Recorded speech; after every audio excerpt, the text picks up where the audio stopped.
आज की इस क्लास में सभी भक्तों का स्वागत है।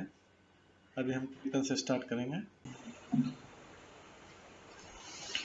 जय राधा माधव कुंज बिहारी, जय राधा माधव कुंज बिहारी, जय गोपी जन वल्लभ गिरिवर धारी, जय गोपी जन वल्लभ गिरिवर धारी, यशोदानंदन व्रज जन रंजन, यशोदानंदन व्रज जन रंजन, यमुना तीर वनचारी, यमुना तीर वनचारी, जय राधा माधव कुंज बिहारी, जय राधा माधव कुंज बिहारी, हरे कृष्णा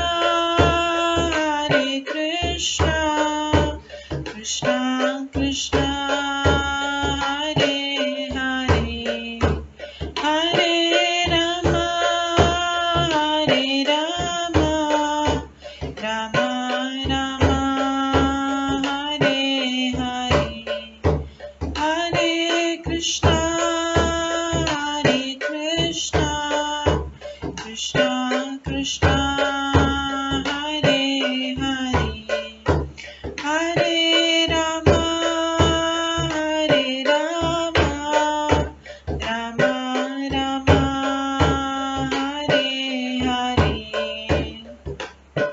हरे कृष्णा कृष्णा कृष्णा हरे हरे, हरे राम राम राम हरे हरे, हरे कृष्णा कृष्णा कृष्णा हरे हरे, हरे राम राम राम हरे हरे, हरे कृष्णा कृष्णा कृष्णा हरे हरे, हरे राम राम राम हरे हरे, हरे कृष्णा कृष्णा कृष्णा हरे हरे, हरे राम राम राम हरे हरे,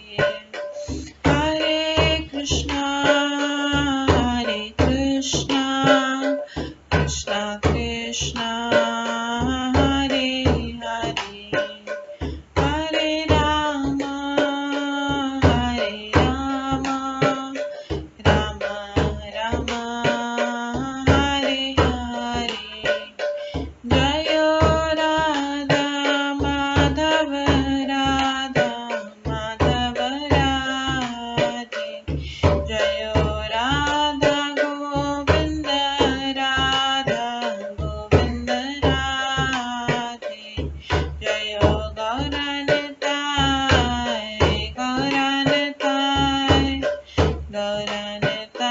जय गौरनिताय, जय जय प्रभुपाद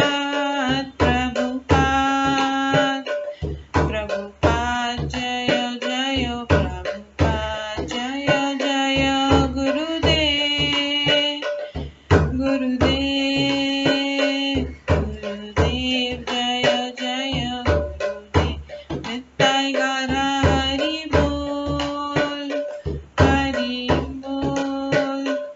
हरि बोल नित्य गौर हरि बोल।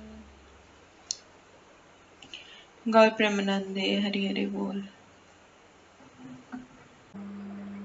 हरे कृष्णा। आज की इस क्लास में सभी भक्तों का स्वागत है। हम मंगलाचरण से स्टार्ट करेंगे।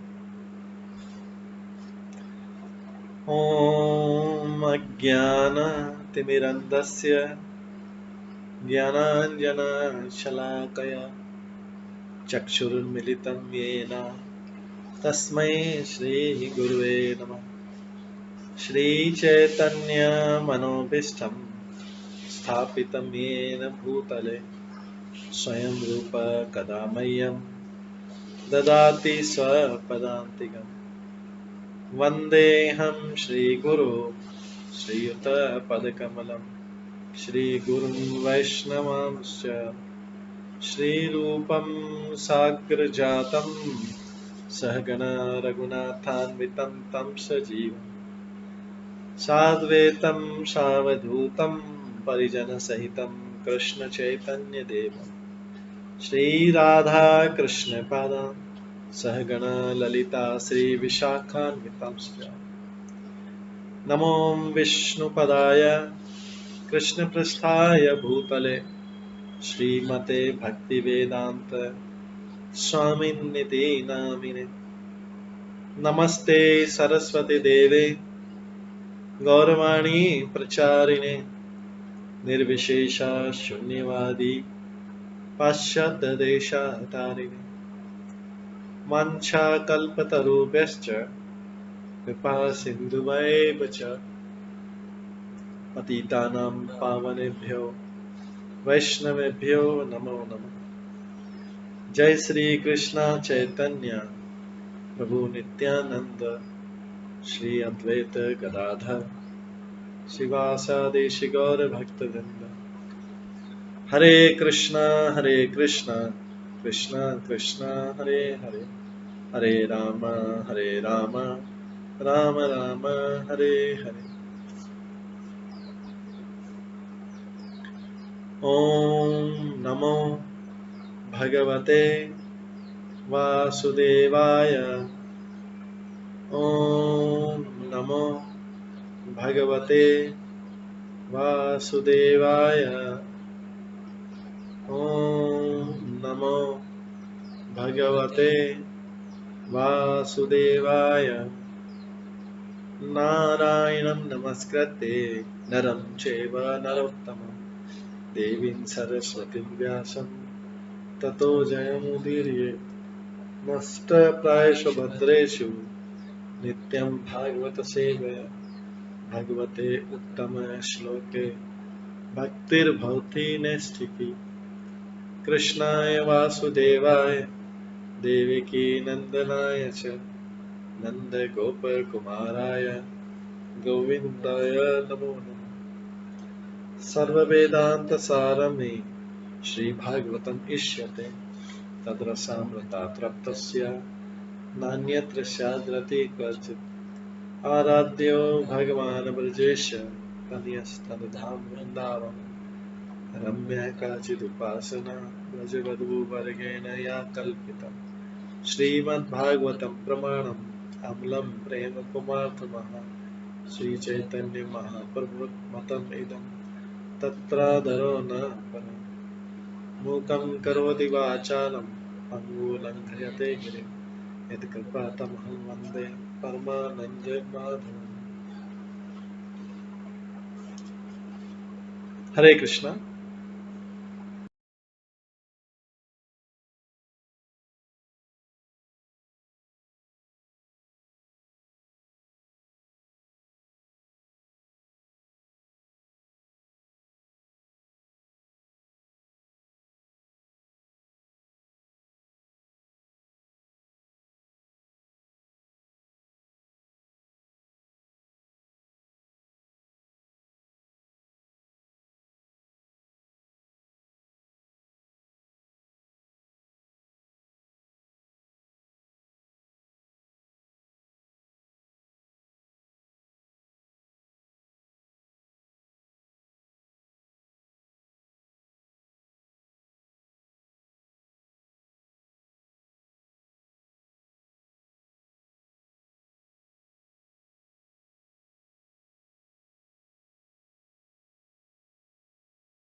हरे कृष्णा। आज की इस क्लास में सभी भक्तों का स्वागत है।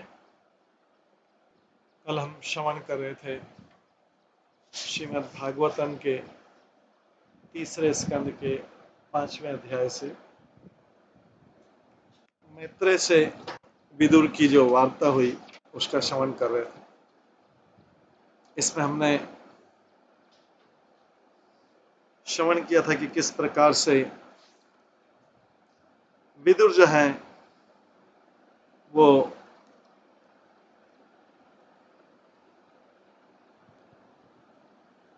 मैत्रेय के पास जाते हैं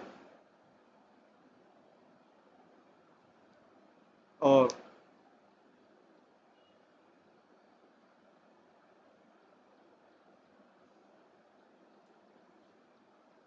वहां जाके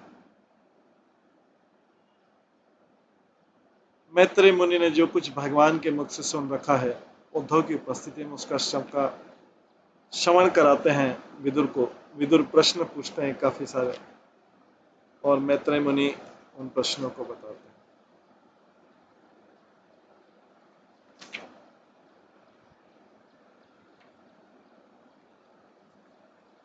हमने मैत्रेय विदुर वार्ता में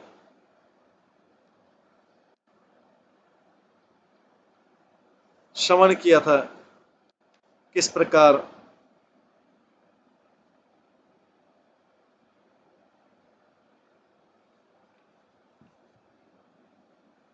देवता लोग भगवान की प्रार्थना करते हैं। उन प्रार्थनाओं को सुना था हमने।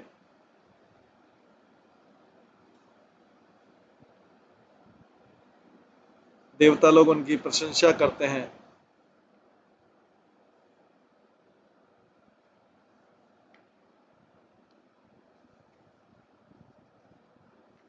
इसके पश्चात हम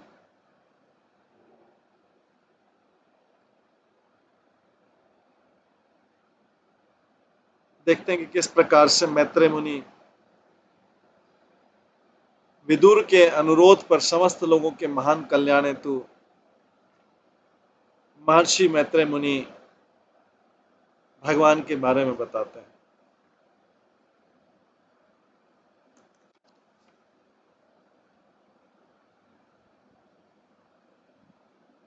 मैत्रेय मुनि यह भी बताते हैं कि विदुर भगवान ने अपनी अप्रकट लीला करने के पहले अपने धाम वापस जाते समय मेरे पास आपके लिए उपदेश छोड़ा था।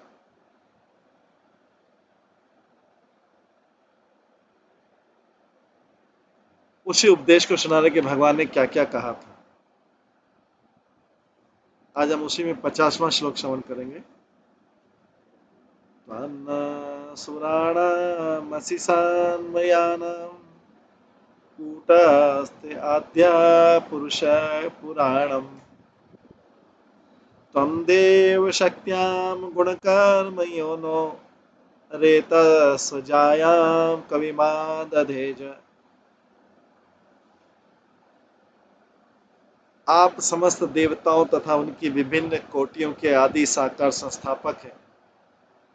देवता लोग भगवान से प्रार्थना करें, आप समस्त देवताओं तथा उनकी विभिन्न कोटियों के आदि साकार संस्थापक हैं, फिर भी आप सबसे प्राचीन हैं और अपरिवर्तित रहते हैं। हे प्रभु, आपका न तो कोई उद्गम है न कोई आपसे श्रेष्ठ। आपने समस्त जीव रूपी वीर्य द्वारा बहिरंगा शक्ति को गर्भित किया। तो भगवान जब गर्भित करते हैं तो उनकी दृष्टि डालते हैं तो उसमें सारे जीवात्मा रहते हैं। फिर भी आप स्वयं अजन्मा है। आदि पुरुष ब्रह्मा से लेकर अन्य सारे जीवों के पिता है। भगवान जो है आदि पुरुष ब्रह्मा से लेकर अन्य सारे जीवों के पिता है। ब्रह्मा से विभिन्न योनियों के अन्य सभी जीव उत्पन्न होते हैं, फिर भी परम पिता का कोई पिता नहीं है। सभी श्रेणियों का प्रत्येक जीव, यहाँ तक कि ब्रह्मांड के आदि जीव ब्रह्मा तक किसी पिता से उत्पन्न है, किंतु भगवान का कोई पिता नहीं है। जब वे अपनी अहेतु की कृपा से इस भौतिक जगत में अवतरित होते हैं तो भौतिक जगत के नियमों के अनुसार अपने किसी महान भक्त को अपना पिता स्वीकार करते हैं।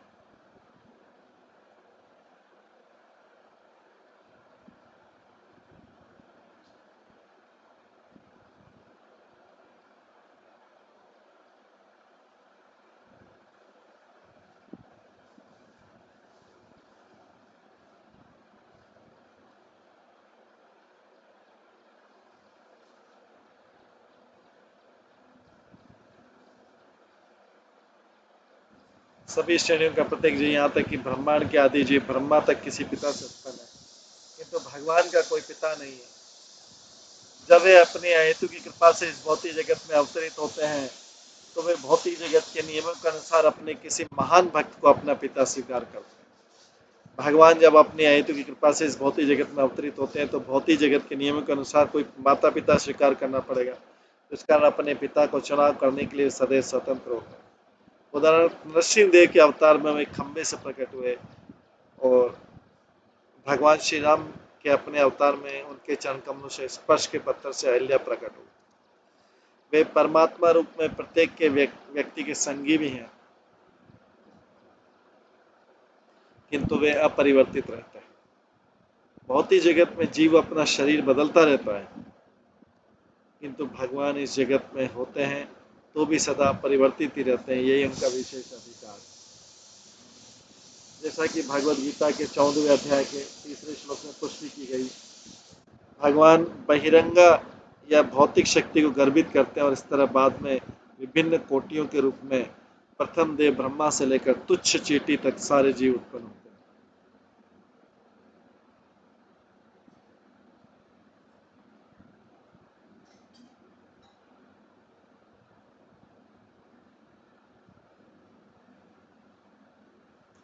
जीवों की समस्त कोटियां ब्रह्मा तथा बहिरंगा शक्ति द्वारा उत्पन्न की जाती, किंतु भगवान हर एक के आदि पिता हैं।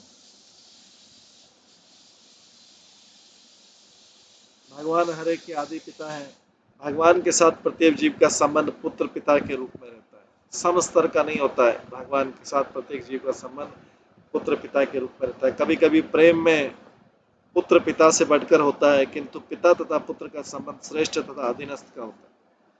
प्रत्येक जीव चाहे वह कितना भी बड़ा क्यों न हो, यहाँ तक कि ब्रह्मा तथा इंद्र जैसे देवता क्यों न हो, परम पिता का नित्य अधीनस्थ सेवक होता है। प्रत्येक जीव चाहे कितना भी बड़ा क्यों न हो, यहाँ तक कि ब्रह्मा तथा इंद्र जैसा देवता क्यों न हो, परम पिता का नित्य अधीनस्थ सेवक रहता है। महातत्व सिद्धांत प्रकृति के सारे गुणों का जनक स्रोत है। महातत्व सिद्धांत जो है प्रकृति के सारे गुणों का जनक स्रोत है। सारे जीव भौतिक प्रकृति माता द्वारा प्रदत्त शरीरों के साथ भौतिक जगत में अपने पूर्व कर्म के अनुसार जन्म लेते हैं। यह शरीर भौतिक प्रकृति का उपहार है, किंतु आत्मा मूलतः परमेश्वर का अंश है। भौतिक प्रकृति का उपहार है, किंतु आत्मा मूलतः परमेश्वर का अंश होता है। तो देखिए, शरीर क्या है? भौतिक प्रकृति के द्वारा दिया हुआ है। शरीर जो गिफ्ट है भौतिक प्रकृति के द्वारा, आत्मा मूलतः परमेश्वर का अंश।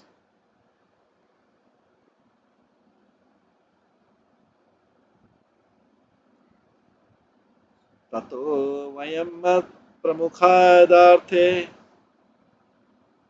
बभूमिमात्मन् कर्माम किमते त्वं न सुचक्षु परिदेहि शक्त्या देवा क्रियार्थे यतनुग्रहाण। हे परम प्रभु, महातत्व से प्रारंभ में उत्पन्न हुए हम सबको अपना कृपा पूर्वक निर्देश दें। महातत्व से प्रारंभ हुए हम सबको अपना कृपा पूर्वक निर्देश दें कि हम किस तरह से कर्म करें।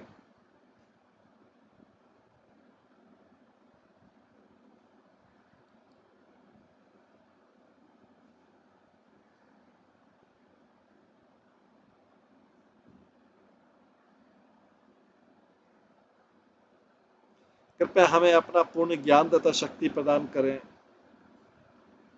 जिससे हम परवर्ती सृष्टि के विभिन्न विभागों में आपकी सेवा कर सकें।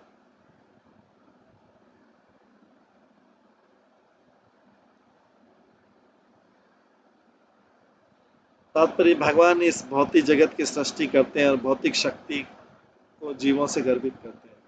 जिन्हें भौतिक जगत में कर्म करना है, उन सारे कर्मों के पीछे एक देवी योजना रहती है।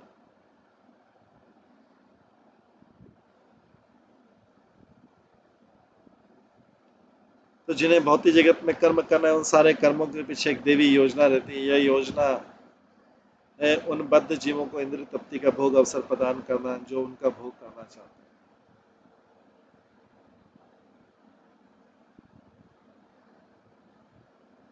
किंतु सृष्टि के पीछे एक दूसरी योजना रहती है।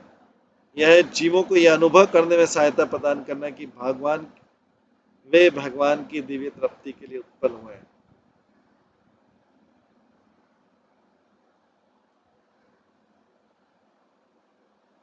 तो जिन्हें भौतिक जगत में कर्म करना है, उन उन उन सारे कर्मों के पीछे एक देवी योजना ये योजना है कि उन बद्ध जीवों को इंद्रिय तृप्ति का भोग करने का अवसर प्रदान करना जो उसका भोग करना चाहते हैं। किंतु सृष्टि के पीछे एक दूसरी योजना होती है, वह यह है कि जीवों को यह अनुभव करने में सहायता प्रदान करना कि वे भगवान की दिव्य इंद्रिय तृप्ति के लिए उत्पन्न किए गए।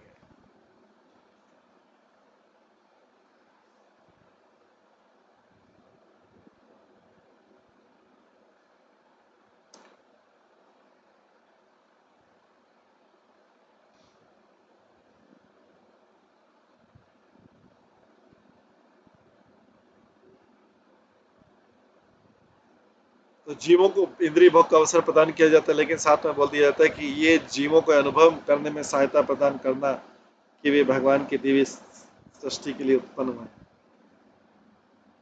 दिव्य से इंद्रिय तृप्ति के लिए उत्पन्न जीवों की स्वाभाविक स्थिति है। जीवों की स्वाभाविक स्थिति भगवान अद्वय हैं और वे अपने दिव्य आनंद के लिए अनेक रूपों में विस्तार करते हैं। विष्णु तत्व, जीव तत्व तथा शक्ति तत्व, भगवान के पुरुषोत्तम रूप, जीवात्मा तथा विभिन्न शक्ति रूप तत्व, ये सारे विस्तारी अंश एक ही परमेश्वर की विभिन्न प्रशाखाएं। जीव तत्व विष्णु तत्व के विभिन्न विच्छिन्न विभिन्न अंश, जिनमें सशक्त अंतर है, फिर भी वे सब परमेश्वर की दिव्य इंद्रिय तृप्ति के लिए निमित्त है। किंतु कुछ जीव भगवान के प्रभुत्व की नकल में भौतिक प्रकृति पर प्रभुत्व जमाना चाहते हैं।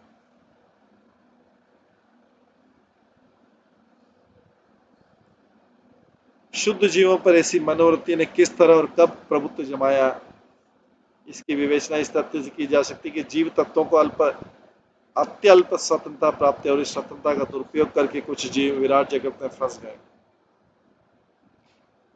अतः वे नित्य बद्ध कहलाते हैं।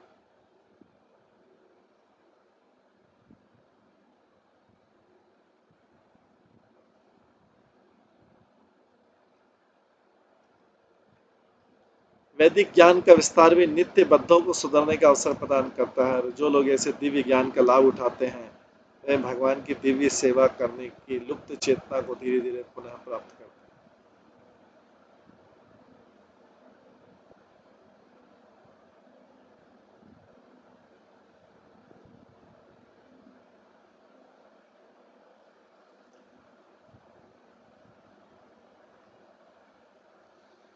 वैदिक ज्ञान का विस्तार भी नित्य बद्धों को सुधरने का अवसर प्रदान करता है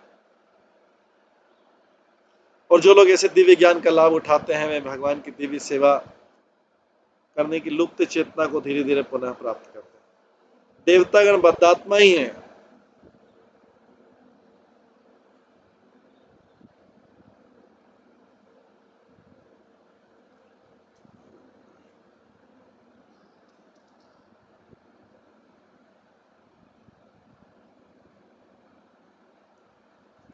तो देवतागण भी बद्ध आत्मा है, जिन्होंने भगवान के प्रति शुद्ध चेतना की सेवा को विकसित कर रखा है। देवतागण बद्ध आत्मा है, लेकिन उन्होंने अपनी शुद्ध चेतना को थोड़ा विकसित कर लिया है भगवान की सेवा करने के लिए। किंतु साथ साथ वे भौतिक शक्ति पर अपना प्रभुत्व भी जमाना चाहते हैं। ऐसी मिश्रित चेतना बद्ध जीव को सृष्टि के मामलों में व्यवस्थित करने की स्थिति तक पहुंचाती। देवतागण बद्ध जीवों के विश्वस्त नेता हैं। जिस तरह सरकारी कारागार के कुछ पुराने बंदियों को कारागार के प्रबंधन का उत्तरदायित्व कार्यपूर्ण सौंपा जाता है, उसी तरह देवतागण सुधरे बद्ध जीव जो भौतिक सृष्टि में प्रधान प्रतिनिधियों भगवान के प्रतिनिधियों के रूप में कार्य करते हैं। ऐसे देवतागण भौतिक जगत में भगवान के भक्त होते हैं और जब वे संसार पर प्रभुत्व जमाने की संपूर्ण इच्छाओं से पूरी तरह मुक्त होते हैं, वे शुद्ध भक्त बन जाते हैं। तो देवतागण भी बद्ध होते हैं लेकिन बाद में शुद्ध भक्त बन जाते हैं।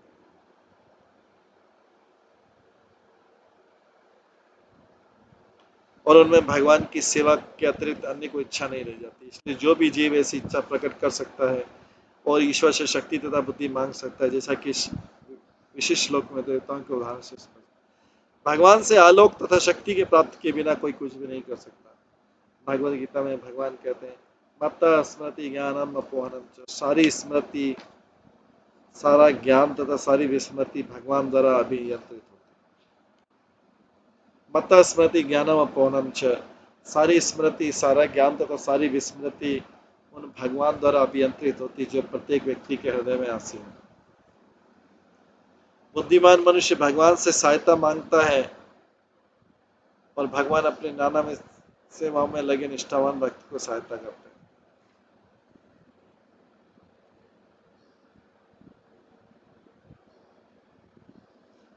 भगवान ने देवताओं को जीवों के विगत कर्मों के अनुसार विभिन्न योनियों में उत्पन्न करने का कार्यभार सौंप रखा है। भगवान ने देवताओं को जीवों के विगत कर्मों के अनुसार विभिन्न योनियों में उत्पन्न करने का कार्यभार सौंप रखा है। वे यहाँ पर भगवान से अपने अपने कार्यों को पूरा करने के लिए बुद्धि तथा शक्ति की याचना कर रहे हैं। तो देवता लोग जो है भगवान से अपने अपने कार्य को, क्योंकि भगवान ने उनको कार्य दिया हुआ है, जीवों को विगत कर्मों के अनुसार विभिन्न योनियों में उत्पन्न करने का कार्यभार सौंपा है। तो यहाँ पर भगवान से अपने कार्यों को पूरा करने के लिए बुद्धि तथा शक्ति की याचना कर रहे हैं। इसी तरह कोई भी बद्धात्मा दक्ष गुरु के निर्देशन में भगवान की सेवा में प्रतिप्रेरित हो सकता है और क्रमशः भाव बंधन से मुक्त हो सकता है। गुरु भगवान का प्रकट प्रतिनिधि होता है और जो कोई भी अपने गुरु के निर्देशन में रहकर तदनुसार कार्य करता है वो बुद्धि योग के अनुसार कार्य करता माना जाता है, जैसा कि भगवद गीता में कहा गया। व्यवसायी आत्मिका बुद्धि रेखे कुरुनंदन बहुशाखा अनंताश्च बुद्धि व्यवसाय।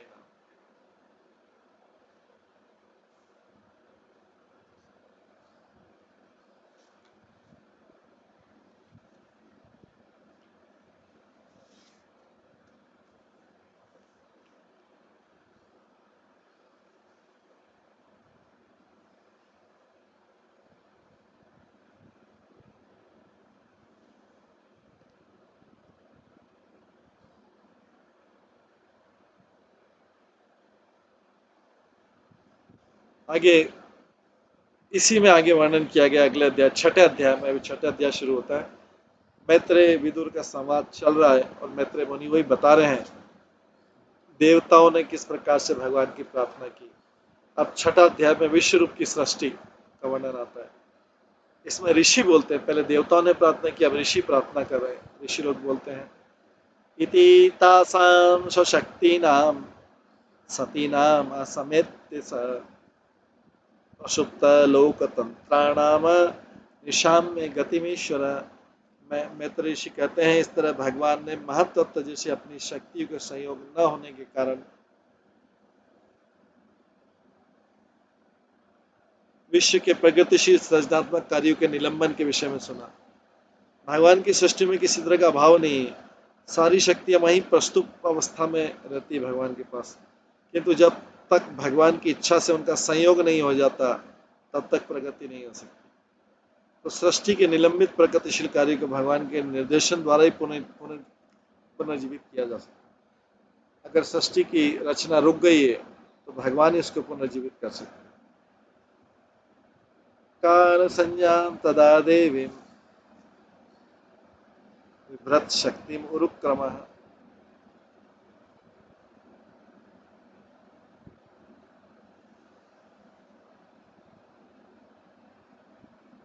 काल सज्जाम तदा देवी बिभ्रत शक्ति मुरुक्रमः त्रयो विशन्ति तत्वानां गणम युग पदा विशति।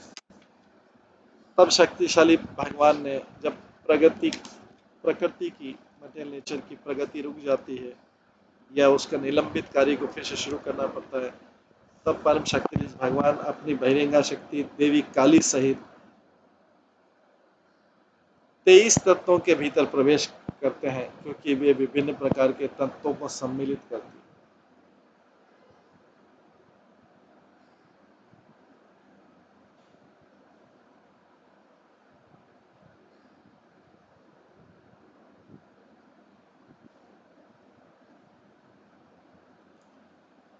जब तब परम शक्तिशाली भगवान ने अपनी बहिरंग शक्ति देवी काली सहित 23 तत्वों के भीतर प्रवेश किया, क्योंकि वे विभिन्न प्रकार के तत्वों को सम्मिलित करती है। तात्पर्य पदार्थ के अवयवों की संख्या 23 है। संपूर्ण भौतिक शक्ति,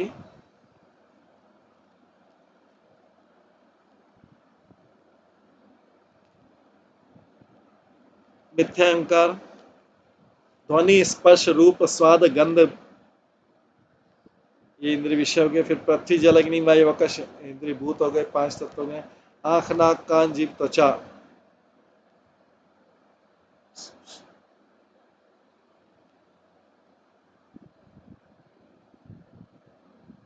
कर्मेंद्रिया हो गई, ज्ञानेन्द्रिया हो गई, और हाथ पांव गुदा लिंग, वाणी तथा मन।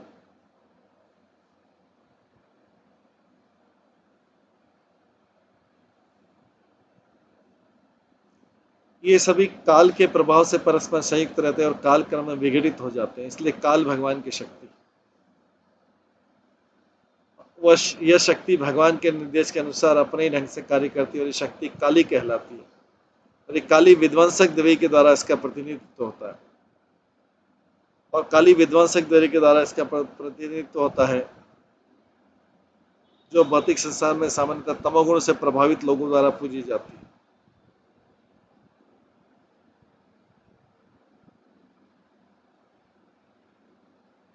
वैदिक स्रोत में विधि इस प्रकार वर्णित है। मूल प्रकृति विकृति महदाख्या, प्रकृति विकृति सप्त षोड़श कस्तु विकारो न, प्रकृति विकृति पुरुष। जो शक्ति 23 अवयवों के संयोग से भौतिक प्रकृति के रूप में कार्य करती है, जो शक्ति 23 अवयवों के संयोग से भौतिक प्रकृति के रूप में कार्य करती है, वह सृष्टि का अंतिम स्रोत नहीं है।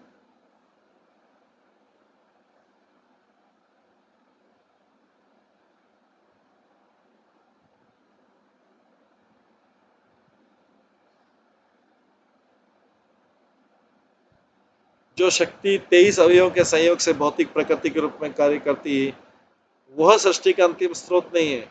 भगवान तत्वों में प्रवेश करते हैं और अपनी शक्ति काली को व्याहत करते हैं। अन्य समस्त वैदिक शास्त्रों में यही सिद्धांत स्वीकार हुआ है। ब्रह्म संहिता में भी कहा गया है, एकोऽप्यस्यो रचयितुं जगदण्ड कोटि, एकोऽप्यस्यो रचयितुं जगदण्ड कोटि, यत् शक्तिरस्ति जगदण्ड चया यदन्तः, अंडांतरस्थ परमाणु चयांतरस्थम गोविंदमादि पुरुषम तमाम भजामि। मैं आदि भगवान गोविंद की पूजा करता हूँ, जो आदि भगवान ने अपने स्वांश महाविष्णु के द्वारा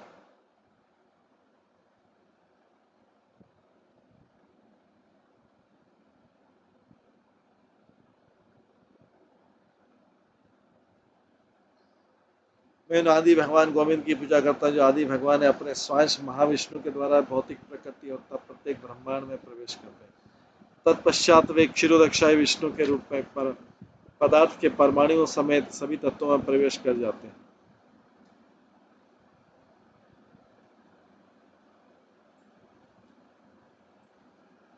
विराट सृष्टि में ऐसे स्वरूप ब्रह्मांडों में तथा व्यष्टि परमाणु दोनों में असंख्य होते हैं। इसी तरह पुष्टि भागवत गीता में हुई, अथवा बहुनेतेन किं ज्ञातेन तवा अर्जुन विष्टभ्याम इदम कृष्ण एकांशेन स्थितो जगत। हे अर्जुन, मेरी उन असंख्य शक्तियों के विषय में तुम्हारे लिए जानने की कोई आवश्यकता नहीं है। हे अर्जुन, मेरी उन असंख्य शक्तियों के विषय में तुम्हारे लिए जानने की कोई आवश्यकता नहीं, जो विविध प्रकार से कार्य करती। मैं समस्त ब्रह्मांडों में तथा उनके सारे तत्वों में अपने श्वास परमात्मा के रूप में भौतिक सृष्टि में प्रवेश करता हूँ। इस तरह सृष्टि का कार्य चलता है। भौतिक प्रकृति के आश्चर्यजनक कार्य भगवान कृष्ण के कारण होते हैं, इसलिए वे अंतिम कारण या समस्त कारणों के कारण।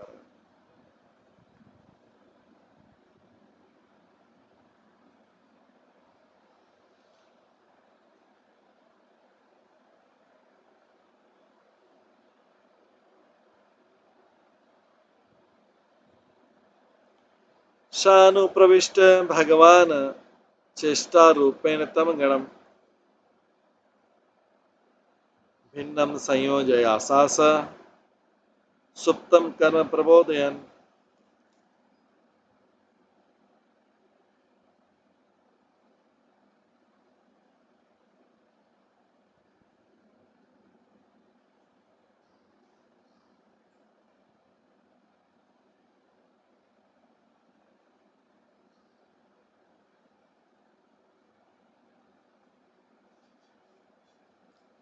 इस तरह जब भगवान अपनी शक्ति से तत्वों के भीतर प्रविष्ट हो गए और तब सारे जीव प्रबुद्ध होकर विभिन्न कार्यों में उसी तरह लग गए जिस तरह कोई व्यक्ति निद्रा से जगकर अपने कार्य में लग जाता है।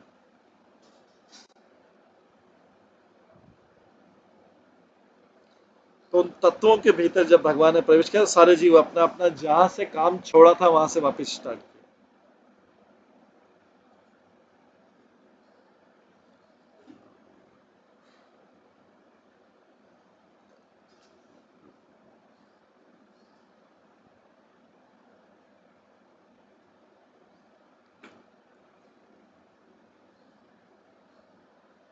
तात्पर्य हर जीव सृष्टि के लय के पश्चात अचेत रहता है।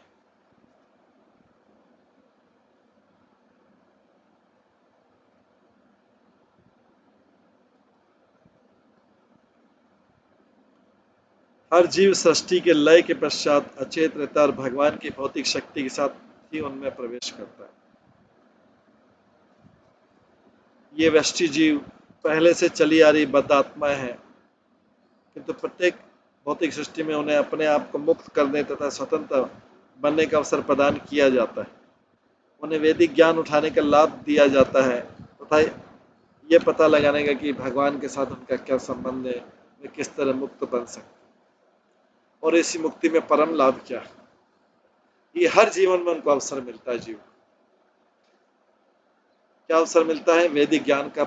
ये अवसर में वैदिक ज्ञान का लाभ उठाने का, पता लगाने का कि भगवान के साथ उनका क्या संबंध है, तीसरा किस तरह मुक्त बन सकते हैं और ऐसी मुक्ति में परम लाभ क्या है। ये चार चीजें बताई जाती हैं। हर जीवन में अवसर मिलता है।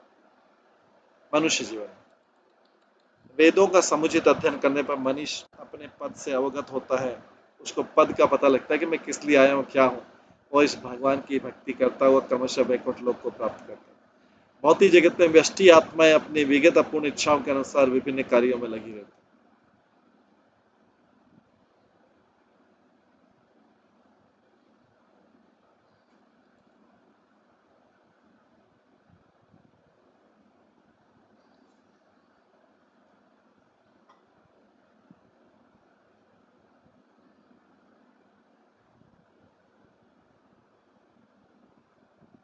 भौतिक जगत में व्यष्टि आत्माएं अपनी विगत अपूर्ण इच्छाओं के कारण विभिन्न कार्यों में लगी रहती है। तो जब भगवान सृष्टि की रचना करते हैं तो जो ने जिसने जो जो काम जहां पे छोड़ा था फिर से फटाफट उसी कामों में लग जाते हैं। सृष्टि के बनने के बाद तुरंत व्यक्ति वैसी विचारधारा बना ले और अब विगत अपूर्ण इच्छाओं के अनुसार विभिन्न कार्यों में लग जाता है व्यक्ति। किसी विशेष शरीर के विघटन के बाद व्यष्टि आत्मा हर वस्तु को भूल जाती है। जैसे उसका शरीर खत्म हो आत्मा सब चीजों को भूल जाती है। किंतु सर्व करुणा में भगवान जो कि साक्षी परमात्मा के रूप में हर व्यक्ति के हृदय में स्थित है, उसे जागृत करते हैं और उसे विगत इच्छाओं को याद दिलाते रहते हैं। तो व्यक्ति संसार में जिसका जिसका जिस जिस रुचि है वो सब विगत भगवान विगत चीजों को याद दिलाते रहते हैं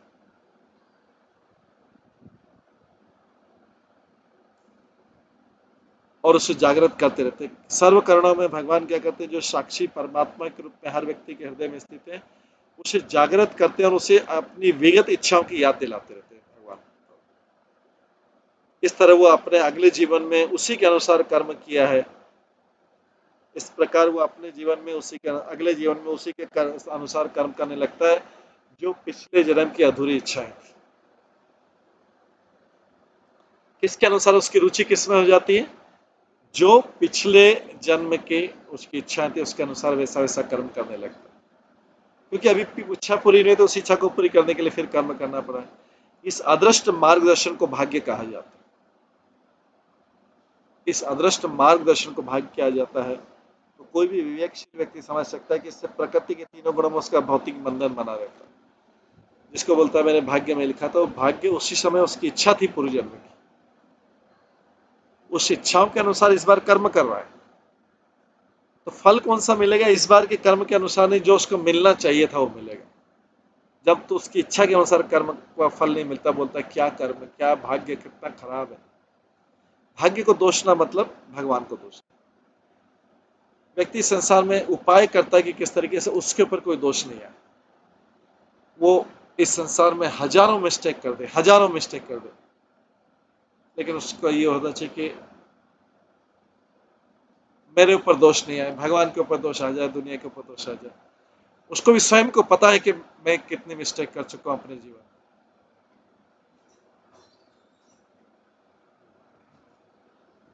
और मेरी मिस्टेक का कितने लोग शिकार हो चुके हैं, मेरी गलतियों में कितने लोग शिकार हो चुके हैं। फिर भी वो गलती करता रहता है, क्योंकि पूर्व जन्मों से उसकी इच्छाएं जो है, हर एक व्यक्ति की गलती से कितने लोग विक्टिम होते हैं हर एक इस पूरा संसार, क्योंकि सबकी अपनी अपनी इच्छाएं पूर्व जन्म के अनुसार होती है, किसी से ज्यादा किसी की कम। तो ये जो आदि भौतिक दुख आता है, एक जीव दूसरे जीव को दुख देता है, उसी से आता है।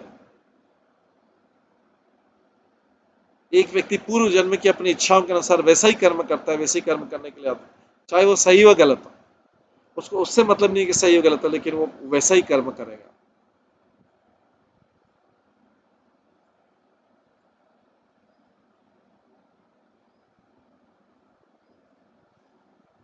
तो भगवान क्या करते हैं, साक्षी के रूप में उसकी जागृत करते हैं, उसकी विगत इच्छाओं की याद दिलाते हैं, जिसे इच्छाएं पूरी करे और यहाँ पे जो करना है उसके बाद करके जाए। इस तरह अपने अगले जीवन में उसी के अनुसार कर्म करने लगता है। इस अदृष्ट मार्गदर्शन को भाग्य कहा जाता है, और कोई भी विवेकशील व्यक्ति समझ सकता है कि इसमें प्रकृति के तीनों गुणों में उसका पूरा भौतिक बंधन है। तो भाग्य जो है इसने स्वयं बनाया है, इसमें भगवान कहाँ से आ गए, भगवान को कोसता है, भाग्य को कोसता है, मतलब भगवान, अरे भाई भगवान कहाँ से आ गए, आपने ही तो बनाया, भूल गए आप।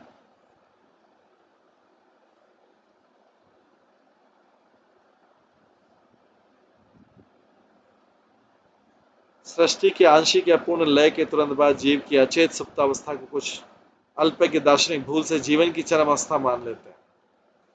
तो सृष्टि के आंशिक या पूर्ण लय के तुरंत बाद जीव की अचेत सुप्तावस्था,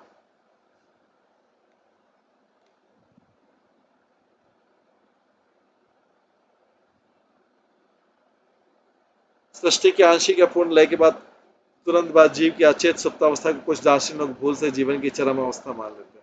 अगर कोई व्यक्ति जीव अचेत हो गया, डेथ के बाद तो अचेत हो गया, आत्मा तो अचेत हो गई, शरीर तो चला गया, आत्मा अचेत हो गई, भगवान के शरीर में विराम कर रही है। उसके बाद में कुछ महीनों बाद तक वो अचेत रहता है, और फिर भगवान सृष्टि के और भौतिक सृष्टि के पूर्ण विलय के बाद वो लाखों वर्षों तक अचेत रहता है।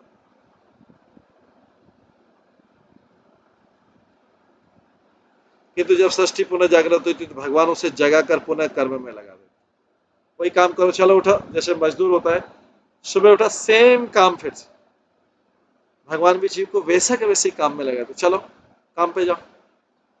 बिना कर्म किए तो कोई रह नहीं सकता। कोई भी जिसको भी खाना पीना है और सांस लेना है, पानी पीना है, वो बिना कर्म किए नहीं रह सकता। तो कोई व्यक्ति बोलता है कि देखो मैं कितना कर्म करता हूँ, कर्म किए बिना कोई रह नहीं सकता।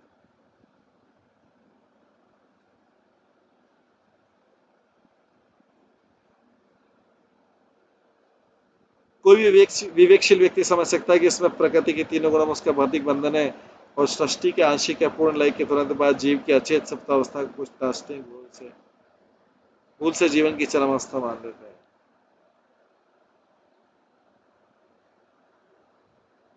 सृष्टि के आंशिक या पूर्ण लय के तुरंत बाद जीव की अचेत सुप्तावस्था को कुछ दार्शनिक लोग भूल से जीवन की चरम अवस्था मान बैठते हैं।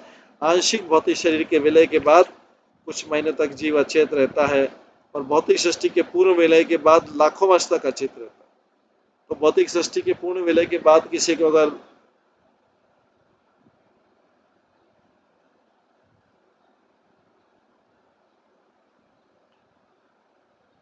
जागृत अवस्था जो है चाहिए, तो उसे भगवान की भक्ति करनी रहेगी। भौतिक सृष्टि के पूर्ण विलय के बाद वो लाखों वर्ष तक अचेत रहता है, किंतु जब सृष्टि पुनः जागृत होती है तो उसे भगवान पुनः जलाकर पुनः कर्म में लगा देते हैं। जीव शाश्वत है और उनके द्वारा कार्यों द्वारा प्रकट उसकी जागृत चेतना अवस्था उसके जीवन की स्वाभाविक अवस्था।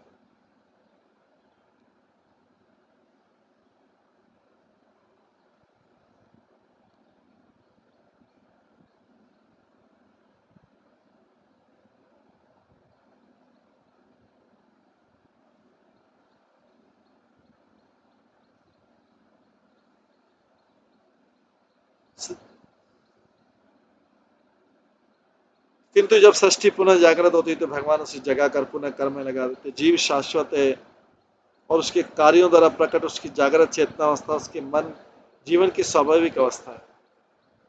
जागृत रहते हुए कर्म बंद नहीं करता है और इस तरह वो अपनी विविध इच्छाओं के अनुसार कर्म करता है। तो पूर्व जन्म की जो इच्छा उसके अनुसार जीव कर्म करता है, और जब उसकी इच्छाएं भगवान की देवी सेना करने के लिए प्रशिक्षित की जाती है तो उसका जीवन पूर्ण हो जाता है और नित्य जागृत जीवन का आनंद पाने के लिए वैकुंठ भेज दिया जाता है।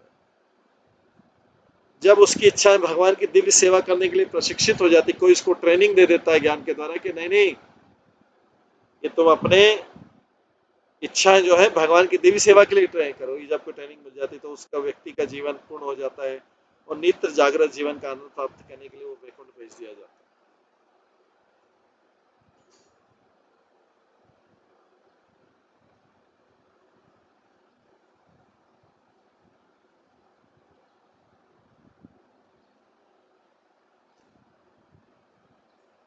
प्रबुद्ध कर्मा देवेन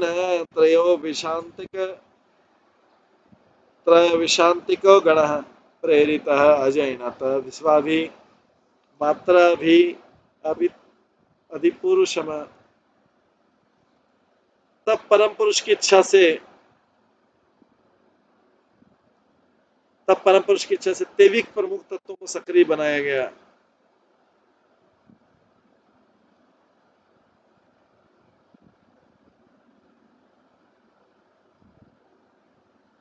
जब परम पुरुष की इच्छा से तेविक प्रमुख तत्वों को सक्रिय बना दिया जाता है तो भगवान का विराट विश्वरूप प्रकट होता है। विराट रूप या विश्वरूप उनकी निर्विशेषता बहुत बड़ाई करते हैं, निर्विशेषवादी उनकी बहुत बड़ाई करते हैं।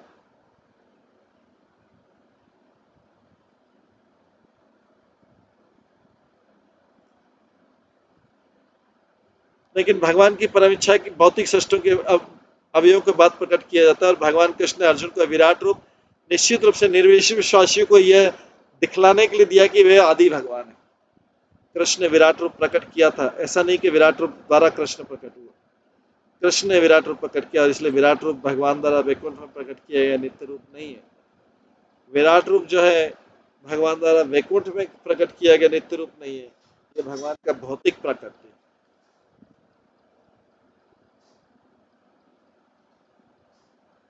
नव जिज्ञासियों के लिए मंदिर का अर्थ भगवान का ऐसा प्रकट है, किंतु भगवान के विराट तथा अर्च रूप भौतिक होने पर भी नित्य रूप से उनसे अभिन्न।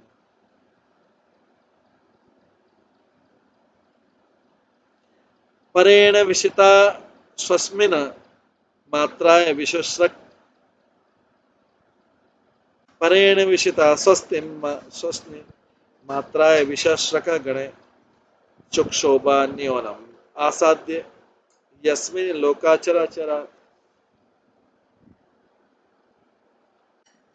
जो ही भगवान ने अपने श्वांस रूप में विश्व के सारे तत्वों में प्रवेश किया, त्यों ही वे विराट रूप में रूपांतरित हो गए जिसमें सारे लोक और समस्त जड़ तथा चेतन सृष्टियां टिकी हुई।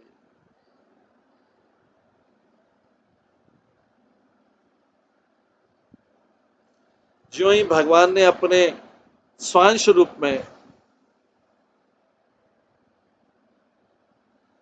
विश्व के सारे तत्वों में प्रवेश किया तो ही वे विराट रूप में रूपांतरित हो गए जिसमें सारे लोक और समस्त जड़ तथा चेतन की सृष्टि हुई। तो भगवान ने मतलब पृथ्वी जल अग्नि वायु आकाशीय तत्व इसमें प्रवेश किया तो पूरा विराट रूप बन गया, इसमें सारे लोक और समस्त जड़ तथा चेतन सृष्टियां टिकी हुई। ये सारा विराट रूप मतलब ये जो विश्व है ये भगवान का विराट रूप। इसमें जैसे सूर्य उनकी आंखें हैं, चंद्रमा उनका मन है, नदियां उनके नसें हैं अंदर।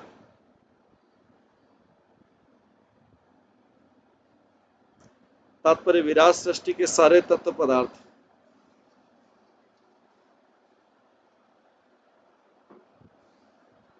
विराट सृष्टि के सारे तत्व पदार्थ हैं, और जब तक भगवान उनमें श्वास रूप में प्रवेश नहीं करते तब तक आकार में वृद्धि करने की उनमें कोई सामर्थ्य नहीं है। इस कहते कि जब तक आध्यात्मिक स्पर्श नहीं होगा तब तक पदार्थ घट या बढ़ नहीं सकता है। वेरी इंपॉर्टेंट चीज।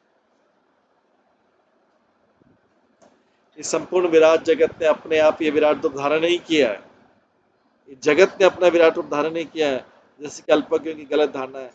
जब तक पदार्थ के भीतर आत्मा रहता है तब तक पदार्थ अनुसार आवश्यकता अनुसार बढ़ सकता है, किंतु आत्मा के बिना पदार्थ बढ़ना बंद कर देता है।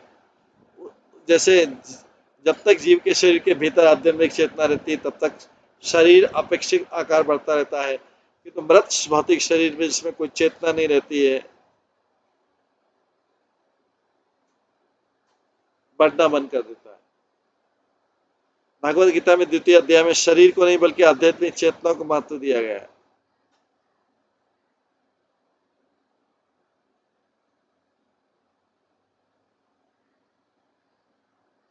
संपूर्ण विराट शरीर इसी विधि से बड़ा जिसे हम लघु लघु शरीरों में अनुभव करते हैं। किंतु मनुष्य की मूर्खता बस ये नहीं सोचना चाहिए कि व्यष्टि आत्मा मतलब इंडिविजुअल सोच जो है सूक्ष्म आत्मा विश्व रूप की विराट अभिव्यक्ति के कारण है। विश्व रूप को विराट रूप इसलिए कहा जाता है क्योंकि भगवान अपने श्वास के रूप में इसके भीतर होते हैं।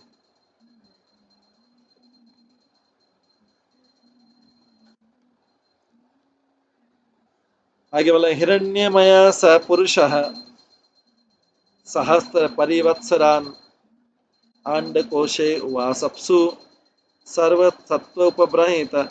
विराट पुरुष जो हिरण्यमय कहलाता है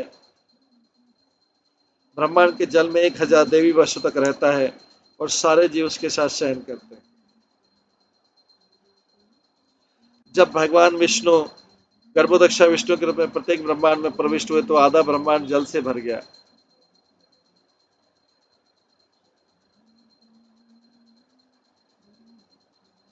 लोको बाह्य आकाश इत्यादि की विराट अभिव्यक्ति जो हमें दृष्टिगोचर होते हैं पूर्ण ब्रह्मांड की केवल आधी है।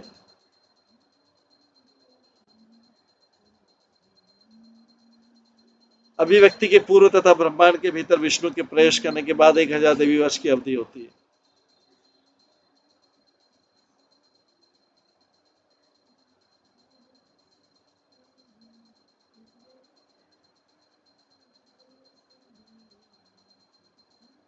महतत्व के गर्भ में प्रविष्ट किए गए सारे जीव सभी ब्रह्मांडों में गर्भदक्षा विष्णु के अवतार के साथ विभाजित होते हैं।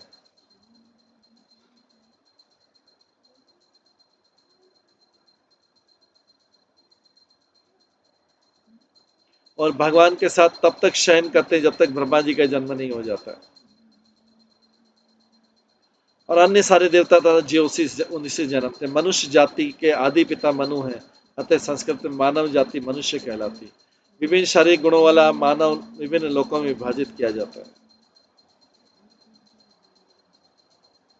सर्वे विश्व सजाम गर्भ देव कर्मात्म शक्तिमान विभाजा आत्मनात्मनम एकधा दशधा त्रिधा। विराट रूप में महतत्व की समग्र शक्ति ने स्वतः अपने जीवों की चेतना जीवन की क्रियाशीलता तथा आत्म रूप में पहचान के रूप में विभाजित कर लिया, जो 1, 10 तथा 3 में क्रमशः विभाजित होती। एक आत्मा है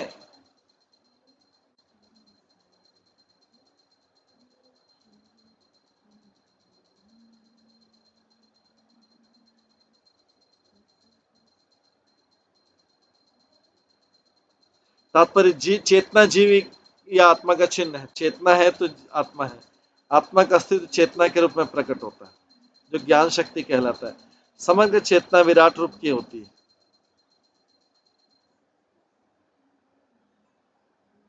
समस्त चेतना विराट रूप की होती है, रही चेतना पृथक पृथक व्यक्तियों से प्रकट होती है।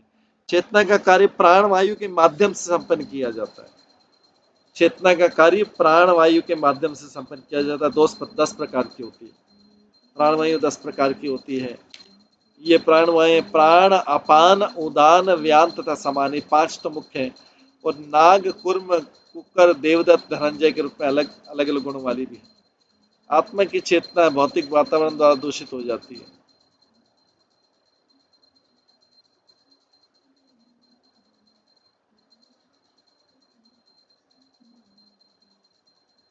आत्मा की चेतना जो है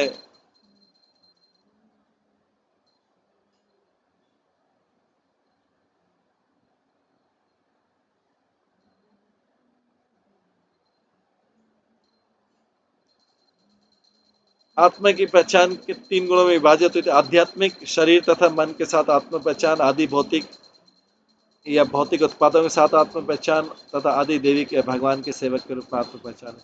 इन तीनों में आदि देवी का आत्म पहचान भगवान की इच्छा का पालन करते हुए चेतना की शुद्धि की शुरुआत।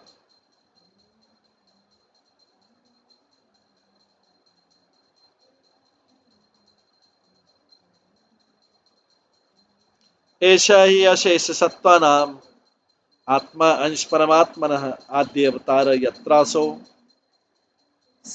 भूत ग्राम में विभायते। भगवान का विश्व रूप प्रथम अवतार तथा परमात्मा का स्वांश होता है।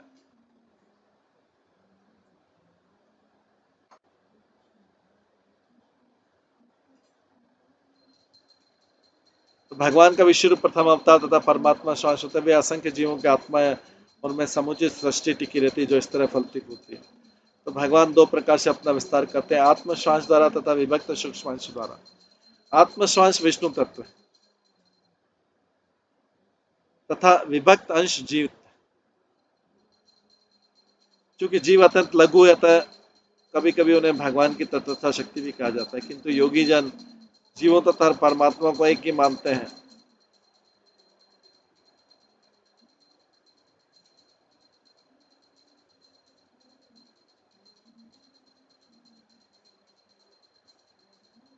योगी जन जीव तथा परमात्मा को एक ही मानते हैं। ये पर यह विवाद का बहुत नगण्य बिंदु। कुल मिलाकर प्रत्येक वस्तु भगवान के विराट रूप या विश्व रूप पर ही टिकी हुई है। साध्यात्म सादिदेव साध्यात्म सादिदेवश्च अधिभूत इति त्रिधा विराट प्राण दश विधि एकदा हृदयेच। विश्व रूप 3, 10 तथा 1 के द्वारा इस अर्थ में प्रस्तुत होता है कि वे भगवान शरीर तथा मन इंद्रियां हैं, वे ही 10 प्रकार की होती हैं।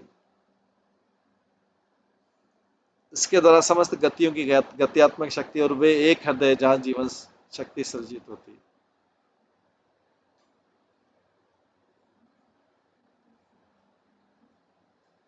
तात्पर्य भगवत गीता में कहा गया 8 तत्व पृथ्वी जल अग्नि वायु आकाश मन बुद्धि तथा मिथ्यांकार भगवान की कनिष्ठा शक्ति के उत्पाद है। जब कनिष्ठा शक्ति का उपभोग करते दिखाई पड़ने वाले जीव मूलतः श्रेष्ठ शक्ति से अर्थात भगवान की अंतरंगा शक्ति से संबंधित जीव जो भगवान की अंतरंगा शक्ति से संबंधित है। 8 कनिष्ठा शक्तियां स्थूल तथा सूक्ष्म रीति से कार्य करती हैं, जबकि श्रेष्ठ शक्ति मध्यवर्ती केंद्रीय जनक शक्ति के रूप में कार्य करती है। ऐसा मानव शरीर में अनुभव किया जाता है। स्थूल तत्व पृथ्वी आदि बाह्य स्थूल शरीर का निर्माण करते हैं और ऊपरी वस्त्र कुर्ते के समान है, जबकि सूक्ष्म मन तथा मिथ्यांकार शरीर के भीतरी वस्त्र की तरह है।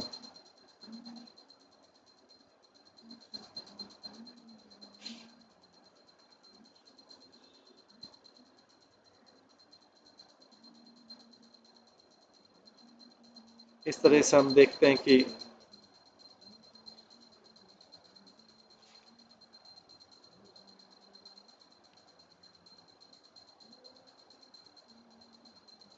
भगवान सृष्टि कैसे करते हैं, किस किस तरह से सृष्टि के अंदर प्रवेश करते हैं, ये विस्तृत वर्णन किया गया है जो मैत्रेय मुनि विदुर को बता रहे हैं। आज इसको हम यहीं पे विराम देते हैं और इसके आगे का जो है वो हम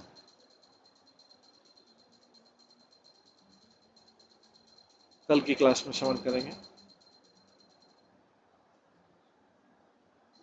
सभी भक्तों का बहुत बहुत धन्यवाद। सब भक्तों के लिए एक बार हरे कृष्ण महामंत्र का जप करते हैं। हरे कृष्णा कृष्णा कृष्णा हरे हरे, हरे राम राम राम। श्रीमद् भागवतम महापुराण की जय। श्री प्रभुपाद की जय। सभी भक्तगणों की जय।